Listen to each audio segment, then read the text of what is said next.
Hello, welcome to my video coaching. So today what I'm going to be coaching is more of a concept about goal setting. So the whiteboard's here to help out. So let's jump right into it. So goal setting is obviously one of the first things you're going to be doing when you're aiming for your results. So you've probably been asked this question anytime you've gone to a gym or signed up new, anytime you've spoken to a trainer for a consult, even if you were just online looking for good websites and they might have some sort of survey form or some sort of form you fill out, and they would have asked you, what is your fitness goal? A lot of people jump into the first answer, like a nice quick answer, like lose some weight, build some muscle, get fitter, have more stamina, various things like this. And there's nothing wrong with those goals, but they don't really do anything by themselves. So those type of goals are merely results. They're targets, so to speak. The focus is on the end result. So, that's a very frustrating way for people to kind of think. They're always thinking to the end. It's also a big reason why people don't get their results. So most people don't actually get to their goals, and there's a reason why. Well, there's many reasons why, but we're going to focus on this one today. So basically, that just leads me into the topic, which is outcome-based goals and process-based goals. So outcome-based goal is basically everything I just mentioned. I want to lose weight, I want to build muscle, I want to be fitter, I want to run for longer, I want to have more energy. These are outcomes, like I said, they're targets, they're results of actions. So the process-based goal is the actions. It's what do I need to do on a daily or weekly basis to get the results that I'm talking about. So you can't really get the outcome without the process, so it makes more sense to focus on that. So that's what I'm going to talk about here, and here's my example. So if we're looking on this side, we have our outcome-based goal. So the first one we're going to look at is build 15 pounds of muscle. There's a lot of weight loss talk out there. Most people focus on weight loss. I'm going to focus on building muscle because I think that's a demographic that gets left behind in a lot of these internet chats and videos and so forth. So building 15 pounds of muscle is an outcome. I want to have 15 pounds more muscle than I do today, but that's an end result. There's certain steps that need to be taken to get there. So that goal by itself doesn't really do much, and here's the three kind of things you're looking for when you're goal setting. One, is it actionable? Build 15 pounds of muscle. Now it's not necessarily actionable to do that because I can't just go grab 15 pounds of muscle and put it on. That's not a task that I can just go and do. There's steps that need to be taken and then that will happen to me. So that's not actionable in that regard. Is it measurable? It's measurable so much, yes, it's 15 pounds. You know if it's 14, you know if it's 16, so 15 pounds is your goal. So that's measurable, so that's the first step, and that's there. But the problem is people think that's enough. Is it accountable? Again, for the same reason it's not actionable, it's not really accountable. I can't just go and do it now. So there's nothing really for me to do, so there's nothing really for me to be accountable to with just this type of mindset. Obviously, there's a general idea behind this goal, but without real focus on that idea, it's hard to execute properly on that idea. So accountability of build 15 pounds of muscle is not there. Okay, but if we take this goal and have a look at it in more of a process-based mindset, then we can say instead of just build 15 pounds of muscle, I'm going to lift weights 4 times a week. I'm going to eat 3,500 calories a day. I'm going to do light to medium cardio twice a week for recovery, things like that. So lift weights 4 times a week, is that actionable? Yes, I have to get up. There's 7 days in a week. Out of 4 of those days, I gotta get up, go to the gym, and lift the weights. Obviously, you'll have a program that's a bit more specific than that, but I want to keep it short and sweet. So that is actionable. Eat 5,000 calories. Is it measurable? Yes. 4 days, not 3. Is it accountable? Again, for the same reason as actionable and measurable, now becomes accountable. Okay, this next one as well. Eat 3,500 calories a day. Yes, it's actionable. I have to put food in my mouth.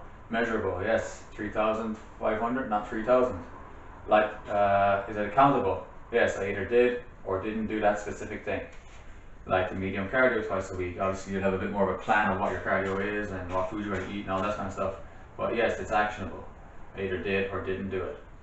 Is it measurable? Yes, twice a week. Maybe I'll have a time frame set there as well, or an intensity level. Accountable? Yes.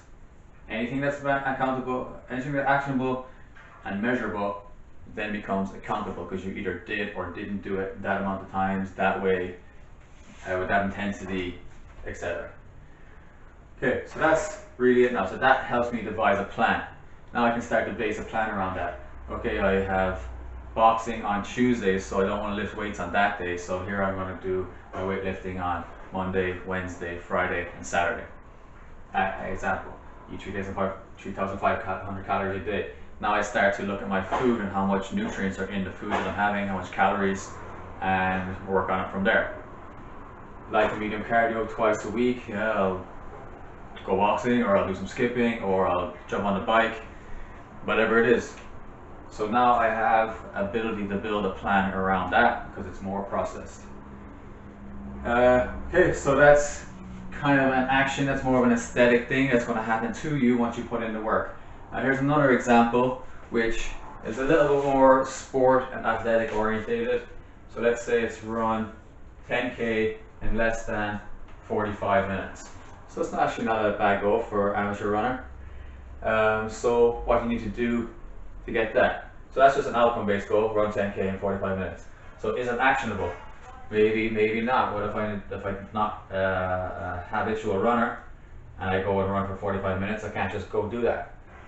So maybe it's not quite actionable right now. Is it measurable? Well, yep, run for 45 minutes. But is it accountable? So if it lacks one of these two, it's not really accountable, because I can't either reward or chastise myself basically for not doing it or doing it, because I don't really have a way of doing it right now. If my goal is to run for 45 minutes and right now I can only run for 10, then I can't really be accountable to run for 45 minutes because it's just too far away from me right now. Okay, now what if we break into process-based goals? So instead of just saying I'm going to run 10k in under 45 minutes, whenever somehow I'm going to run for 20 minutes 3 times a week for 2 weeks. Okay, so is that actionable? Yes, I can do that. Then I add frequency. Is it accountable? Yes, if I don't do it 3 times a week for 2 weeks, or I don't do it for 20 minutes, then I know that I didn't do it. I know I've either failed or have to adjust or whatever. Okay, and then so on and so forth. Add 10 minutes every week until I'm running for 40 minutes. Okay, so that might take me 4 weeks, might take me 6 weeks, might take me 8 weeks. Again, I'm making this pretty simplified. And then I increase my 40-minute distance for 2 weeks. So once I'm at 40 minutes, I'll measure that. Let's say now I'm running 1.5k in 40 minutes. Now I'm trying to, or sorry, let's say I'm running like half a kilometer in 40 minutes. I measured it, that's all I'm getting. Now I'm going to try and run 0.6. Then I'm going to try 1.7 in 40 minutes. So I know my pace and I just push that pace. So these are the things I'm working on a daily basis. So I can alternate days on that so I'm not overworking myself. And then I rest the week before the race. So again, the difference is clear. Run 10k in less than 45 minutes. That's not really a goal in the way we're talking about it. That's a result of actions. So the actions become your goals. So every day you get up, you've got your goal. So it's a smaller goal. It's a very obvious goal. You set it out, I gotta run for 20 minutes today. Okay?